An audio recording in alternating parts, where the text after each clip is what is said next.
trottinettes électriques, impossible de leur échapper, elles sont partout. Salut, j'espère que vous allez bien. Aujourd'hui, je vous présente, alors après la tempête, tout le monde est déjà passé, moi je suis le dernier, mais alors pour une bonne raison, je vous présente la Yadea KS6 Pro, une très bonne citadine si vous cherchez fiabilité, robustesse, dans un format plutôt compact, eh bien la KS6 Pro, c'est celle qu'il vous faut. Et alors si je passe après tout le monde, c'est qu'aujourd'hui elle n'est pas à 799 €, elle est à 599 €. Allez, c'est parti!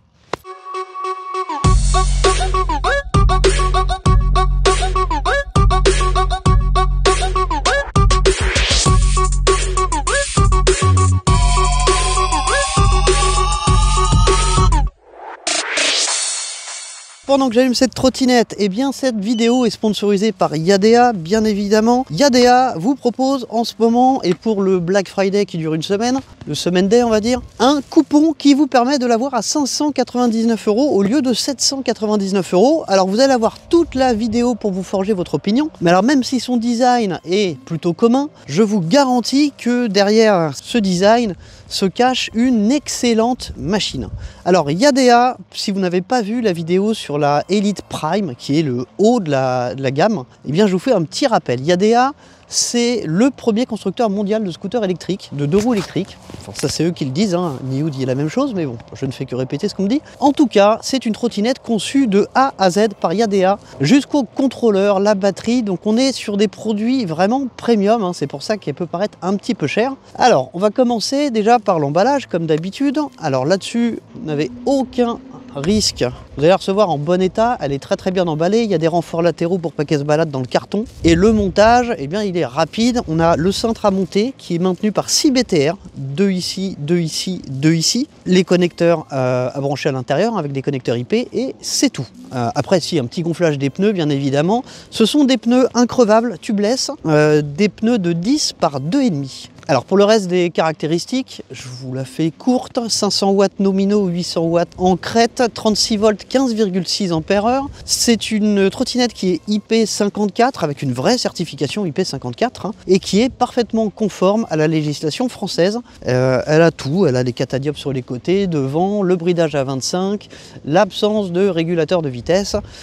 Bref, tout ce qu'il faut pour qu'elle soit conforme. Au niveau du poids, c'est une trottinette qui pourra vous permettre de faire du multimodal à condition de ne pas avoir à porter la trottinette sur 3 étages puisqu'elle pèse quand même 21 kg. Je reviendrai là-dessus à la conclusion. Ça fait partie des rares inconvénients de cette trottinette si on ne s'arrête pas au design qui est plutôt moyen, on va dire. Alors à l'arrière, il n'y a pas de suspension. À l'avant, c'est une fourche hydraulique qui a l'air d'avoir un débattement assez court et qui, au final, est très confortable. Alors couplé à des pneus qui absorbent bien aussi, qui sont des pneus de bonne qualité, ça promet du bon. Alors vous voyez, déjà là, ce que j'aime beaucoup sur cette trottinette, je la découvre un peu en même temps que vous. Le seul trajet que j'ai fait, c'est pour venir jusqu'ici. Elle a une tenue de route. C'est de la folie et elle est super bien étudiée. On sent qu'elle est bien étudiée. L'inclinaison de la colonne est parfaite. Pour ceux qui ont vu mes vidéos sur les Niou, je mets les deux marques au même niveau en termes de qualité de fabrication et de conception de produits. On est vraiment sur du haut de gamme. Voilà. Même si, voilà, je le répète, le design, mais ça c'est une affaire de goût, moi je ne suis pas spécialement fan. Il caille, vous imaginez pas à quel point il caille. Alors, on va commencer par tester l'agilité, même si je viens un petit peu de le faire.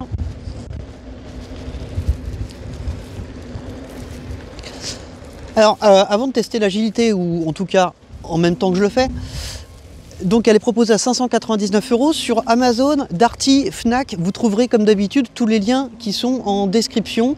Vous avez un code promo si vous les prenez chez Darty et Fnac pour l'avoir à 599 €. Et sur Amazon, eh bien, il faut passer par le lien qui est en description. Allez, on revient sur ce qui nous intéresse, c'est est-ce que ça vaut vraiment le coup? Alors déjà, vous voyez qu'au niveau de la tenue de route, elle est toute petite et pourtant, il y a moyen de pencher. On est scotché à la route. C'est juste génial. Alors elle est connectée aussi, il y a une application. Alors il y a un petit peu moins de fonctions que sur la Elite Prime. Par exemple, il y a une fonction que j'adore sur la Elite Prime et qui est absente sur celle-ci. C'est le verrouillage par Bluetooth. C'est-à-dire que sur la Elite Prime, vous avez la possibilité de la locker quand vous êtes à portée de Bluetooth de votre téléphone. Et dès que vous vous éloignez, elle se lock. Alors c'est une fonctionnalité qui est en bêta. Sur celle-ci, il n'y a pas. Ce qu'on peut faire, c'est la verrouiller, regarder l'état de la batterie, faire des diagnostics, mettre à jour la trottinette. Il y a quand même pas mal de petites choses à faire. Et d'ailleurs, pour ceux qui ont vu ma vidéo sur la Elite Prime, j'avais un petit peu bavé sur l'application qui supportait pas le mode nuit, etc. Je vous avais dit qu'il travaillait dessus. Il y a déjà eu des mises à jour et ce problème est déjà réglé. On se retrouve ici pour le test de 0 à 25. Alors la VMAX, il n'y en aura pas puisque la VMAX c'est 25 km/h. Mais le but c'est de voir combien de temps elle va mettre pour aller à 25 km/h. Sur cette trottinette, étant donné qu'elle est parfaitement réglementaire, il faut la pousser au pied pour démarrer. Donc je vais essayer de mettre la même impulsion que d'habitude. A priori, elle démarre à 3 km/h. Allez, 1, 2, 3. Alors j'ai fait la même bêtise que d'habitude, c'est-à-dire que j'ai appuyé sur l'accélérateur avant de la pousser. Et il faut faire l'inverse, sinon ça part pas. Décidément, je la fais à chaque fois celle-là. Allez, 1, 2, 3. Alors le couple est bien distribué. On n'a pas toute la puissance tout de suite, hein, on s'en rend bien compte. Ah, on a envie de louvoyer. Elle a vraiment un super bon comportement. Et puis alors ces pneus, c'est autre chose que les pneus nylon de qu'on a d'habitude. Parce que là, ça grippe vraiment très fort. Alors je vais faire demi-tour et on va tester le freinage. Alors au niveau du freinage, il y a pour moi le meilleur des deux mondes, c'est-à-dire comme sur la Elite Pro, frein à tambour à l'avant, frein à disque à l'arrière, le tout couplé à un EBS qui ici est parfaitement fonctionnel puisque c'est un contrôleur maison et qu'il est bien conçu pour supporter le freinage régénératif. Donc je vais freiner au bout de cette ligne et puis on va voir à quelle distance je m'arrête. Alors je suis à 25, il n'y a pas de souci, c'est facile, on se met bien sur la ligne et on freine. Et ben c'est très court, c'est progressif, j'ai pas dérapé. Cette ligne là, elle est à 2,50 m. Si on retire la longueur de la trotte, eh bien on est à 2 mètres. Allez, 2,10 m. Donc très bon, très bon. Alors avant de repartir, je vous montre un petit peu la bête. Alors au niveau du système de pliage, on est comme chez Xiaomi. On a un système ici là qui vient se mettre, je vais mettre ailleurs que au milieu de la route. Je pensais pas qu'il y avait quelqu'un ici. Alors pneu increvable, on va voir parce que là je viens de passer sur du vert. Alors comment sont placés les freins? Le frein arrière est à droite, le frein avant est à gauche. On revient sur le lock. Donc je vous disais, on est sur un très haut niveau de qualité de fabrication. Alors, vous pouvez le constater qu'elle a une garde au sol très basse. Donc le franchissement de trottoir, il faut oublier. Là, ça c'est clair. C'est pour ça que pour moi, c'est une trottinette vraiment citadine. Donc le lock, vous avez un petit bouton sur le côté sur lequel on appuie et on tire. Alors il faut appuyer assez fort et j'ai les mains gelées. Voilà, là c'est verrouillé, enfin c'est déverrouillé. Et on vient se gripper comme ça sur le garde-boue. Alors, même problème que sur la Navi S65, c'est-à-dire que le poids de la colonne fait que quand elle est posée de cette manière-là, eh bien on se repose sur le garde-boue et on sort du support. Vous voyez, ça c'est dommage. C'est dommage, par contre quand on la porte, ah oui, bah on peut ripper. On peut ripper. Moi j'aime pas trop ce système de fixation. Parce que quand vous la portez déjà c'est de travers, ça c'est pas terrible.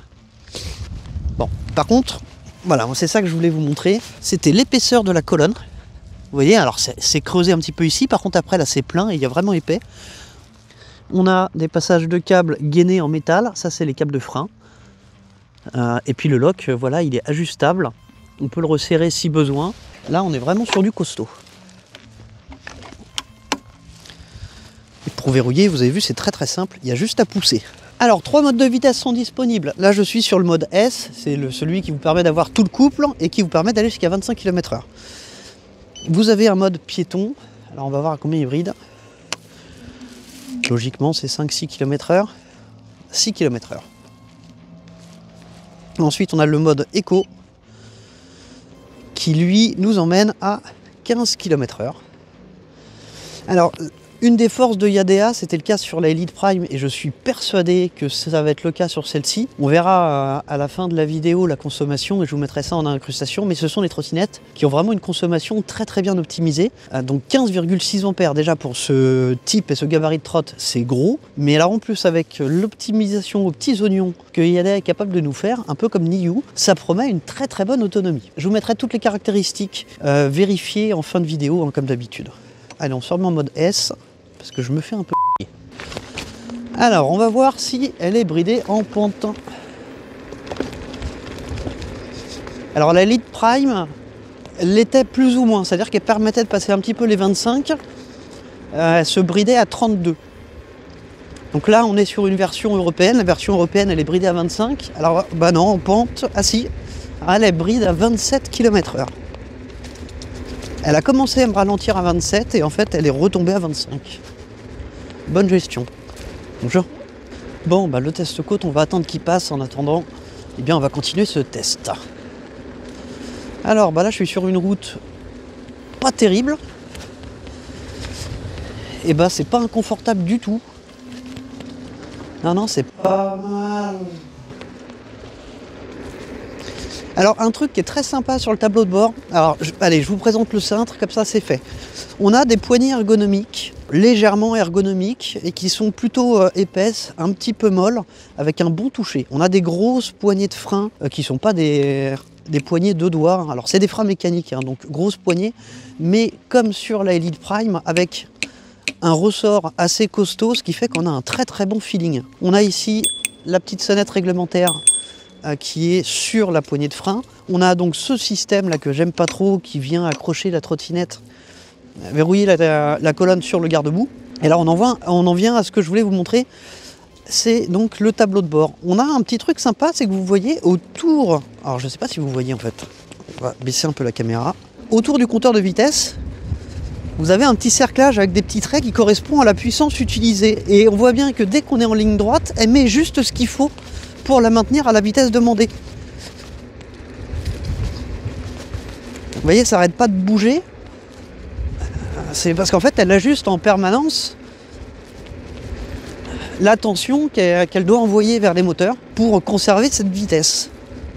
Ça, j'aime beaucoup. Et alors, même chose au freinage, quand on appuie, sauf que là c'est en dessous, voilà, on avait une petite ligne verte ici qui représente la dose de régénération de batterie. C'est pas indispensable, mais c'est sympa. On a ici donc le curseur pour la batterie et puis le seul et unique bouton qui permet donc de basculer entre les modes et avec un double appui d'allumer le feu à l'avant. Alors feu que je viens d'éteindre. Alors il y a une gestion. Alors en fait je suis pas sûr. Normalement, d'après ce que j'ai compris, il y a une gestion automatique des feux.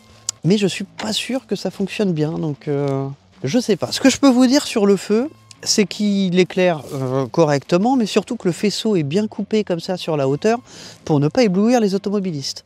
Alors, par contre, ce que je suis en train de voir, c'est que vous voyez à quel point il fait froid, il y a de la condensation dans le feu qui est en train de se faire. Bon. Alors tant qu'on est ici, je reviens un petit peu sur les poignées de frein. Il y a un truc que je trouve dommage, c'est qu'on n'a pas de réglage rapide qui permet de retendre les câbles comme on a sur certaines poignées. Là, c'est absent. C'est dommage. Alors, on le retrouve quand même hein, sur le étrier de frein à l'arrière. Et je suppose sur le tambour, on doit l'avoir en bas. Oui, effectivement, on l'a ici. Bon, moi j'aime bien l'avoir quand même sur le cintre, c'est pas mal. Tant qu'on est ici, avant de faire demi-tour, je vous montre le port de charge qui est bien camouflé, qui est sur une partie plastique comme la loi l'oblige. Le numéro de série il est bien gravé sur le châssis. Donc voilà, conformité parfaite. Le moteur est à l'arrière, je vais te préciser, hein, c'est donc une propulsion. Et on a un feu stop à changement d'intensité. Allez, j'espère qu'ils ont fini de grimper la côte, qu'on puisse aller se faire le test côte. Alors, est-ce qu'elle part bien à 3 km/h ? Elle part à 4 km/h, c'est pas mal. Il n'y a pas besoin de pousser comme un dingue. Alors, à condition de ne pas faire la même bêtise que moi tout à l'heure, c'est-à-dire d'appuyer sur l'accélérateur avant de pousser. Alors par contre, petite remarque sur l'écran, alors déjà je trouve qu'il manque un petit peu de lisibilité, et en même temps je suis en mode nuit, alors peut-être que si je me mets en mode jour, ouais effectivement il est plus lumineux en mode jour, ce qui est logique. Là du coup vous allez peut-être mieux voir le petit cerclage dont je vous parlais. Alors là elle pousse donc c'est presque tout le temps à fond. Hein, voilà, là il ajuste. Là on est légèrement en pente, donc il a besoin de moins de puissance. Ah j'aime bien ça. C'est un petit peu gadget, mais c'est sympa. Ça occupe. Parce qu'à 25, on a tendance à se faire un truc à regarder. Non, en vrai, c'est la route qu'il faut regarder. Hein. Soyez très attentifs. Et je précise aussi, là, je ne porte pas de casque. Parce que ici, à la rigueur, tout ce que je peux croiser sur une trottinette, c'est un sanglier. Mais surtout, quand vous roulez en ville, et même à 25, le casque, même s'il n'est pas obligatoire, il sauve des vies, il est important, contrairement à ce que la FPMM peut dire avec leurs études bidons, qui essayent d'expliquer que le port du casque est au final plus dangereux. N'écoutez pas ces c***, c'est juste pour vendre du vélo. Le port du casque est vraiment important et sauve des vies. Je suis bien placé pour le savoir. Alors, on est sur ce test côte. C'est une côte qui fait 13-14%. Le but, c'est de voir combien de temps je vais mettre en partant d'ici pour aller jusqu'au CD le passage qui est là-haut, séquence que vous allez retrouver sur toutes mes vidéos et donc qui va vous permettre de comparer un petit peu les performances des différentes trottinettes que j'essaye. Allez, 1, 2, 3. Donc même impulsion que d'habitude, hein, c'est pas bien violent. J'essaie de donner toujours la même pour celles qui n'ont que le kickstart comme celle-ci. Bon, alors forcément, 500 watts nominaux, c'est une côte qui est quand même relativement violente. Elle est dans la moyenne. Elle grimpe pas mieux que les autres. C'est sûr que la Elite Prime montait beaucoup mieux. Stop. Allez, demi-tour. J'essaye de déraper. Et non, elle est bien conçue. Il n'y a quasiment pas moyen de déraper avec. Allez, en attendant d'aller au petit parc pour conclure cette vidéo, eh bien on va commencer par les avantages et les inconvénients. Commençons par les inconvénients. Alors le design est un petit peu commun, bien inspiré de la G30, on va pas se mentir. Alors plutôt de la G2 Max, hein, puisqu'il y a une suspension à l'avant. Bon, la G2 Max a l'avantage d'avoir la suspension à l'arrière et les clignotants qu'on n'a pas ici, ça c'est dommage. Mais dit, elle a quand même bien d'autres atouts. Bon, je suis sur les inconvénients. Allez, on reste sur les inconvénients. Les poignées de frein ont un très bon feeling, mais comme je le disais tout à l'heure, j'aurais bien aimé avoir la petite molette qui permet de retendre les câbles directement ici et ne pas avoir à aller les chercher sur l'étrier et sur le tambour. Alors, autre inconvénient, eh bien, je viens de le dire, l'absence de clignotant. Alors, pour l'instant, c'est pas obligatoire, ça va l'être. Alors, vous inquiétez pas, hein, pour les trottinettes qui était déjà conforme à la LOM avant cette modification de la loi. D'ailleurs, on ne sait pas trop quand est-ce que ça va être publié. Il va y avoir un délai de mise en conformité. Par contre, pour les autres, ça va être plus compliqué. Oh là là, qu'est-ce qu'il fait froid. Les poignées sont sympas, mais un petit peu plus confortables. Je préfère largement celle de l'Elite Prime. Bon, après, il faut bien justifier la différence de prix. L'Elite Prime n'est pas du tout dans le même gabarit et dans le même ordre de prix. Alors justement, en termes de gabarit, dernier inconvénient, je pense, eh bien le poids. Elle pèse 21 kg. Alors d'ailleurs, allez, je vous diffuse toutes les dimensions. Donc vous voyez que c'est une trottinette qui est malgré tout assez compacte. Par contre, garde au sol très très basse et qui du coup est plutôt dense. Alors ce qui fait qu'elle est aussi lourde et aussi dense, parce que c'est pas une grosse trottinette, hein, ben, c'est la batterie de 15,3 ou 15,6 ampères, je sais plus, je l'ai plus en tête. Forcément, ça, c'est très très dense. Alors ça va un petit peu avec le design commun. Je trouve les soudures sur le deck, alors costaud, ça il n'y a pas de souci, hein. On voit qu'il y a de l'épaisseur, mais c'est pas très beau, hein. C'est pas très très beau. On aurait pu faire un petit effort là-dessus quand même. Allez, on passe aux avantages. Alors, les avantages, eh ben, le premier, il n'est pas spécialement visible, mais c'est la tenue de route. Voilà, la tenue de route, elle est extra. Ah ouais, non, c'est dingue. C'est dingue, elle est hyper réactive. On a vraiment l'impression que c'est l'extension de ses bras. Donc, gros plus là-dessus. Les pneus increvables, bon, ça devient un petit peu la norme, mais tout le monde ne le propose pas encore. Et c'est pourtant très utile. Le type de frein, je trouve que le combo frein à tambour à l'avant, frein à disque à l'arrière, plus EBS bien géré, c'est exactement ce qu'il faut pour ce genre de trottinette.